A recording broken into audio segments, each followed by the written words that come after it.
महाभारत के युद्ध में जब कर्ण और अर्जुन का संघर्ष चल रहा था, तभी कहीं से एक नाग आकर कर्ण के तरकश में गिर जाता है। जब कर्ण उससे पूछते हैं कि आप कौन और यहाँ कैसे, तब वो नाग कहता है कि मैं नागों का राजा हूँ और मैं अर्जुन का दुश्मन हूँ, क्योंकि बचपन में जब पांडव लाक्षागृह से बाहर निकल रहे थे, तभी मेरी माँ सर्पिनी को अर्जुन ने अपने तीर से दूसरी तरफ फेंक दिया था और वो जाकर आग में गिर गई थी। मैंने अपनी पैदाइश के साथ ही अपनी माँ को मरते हुए और अर्जुन को उसे मारते हुए देखा है, इसीलिए मैं उसका दुश्मन हूँ और उसे खत्म करना चाहता हूँ। तब कर्ण ने पूछा कि तो आप मेरे पास क्यों आए हैं?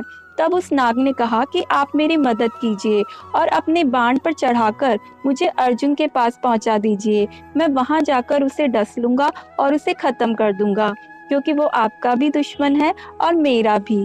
तब कर्ण ने कहा कि पहली बात तो ये कि अर्जुन का उद्देश्य आपकी माँ को मारना नहीं होगा, वो सिर्फ एक हादसा था जो कि अनजाने में हुआ। और दूसरी बात ये कि जब मैं खुद सक्षम हूँ उसे मारने के लिए, तो मैं आपकी मदद क्यों लूँ? मैं ऐसा कोई भी काम क्यों करूं जो छल और कपट कहलाए और जिसके लिए आने वाली पीढ़ियां मुझे तिरस्कार की नजरों से देखें।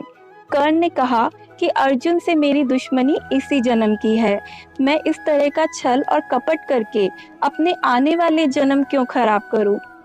सो moral of the story is, जब हम किसी से चिढ़ते हैं या किसी से कोई दुश्मनी करते हैं, तो हम ये भूल जाते हैं कि ये सब इसी जन्म तक है।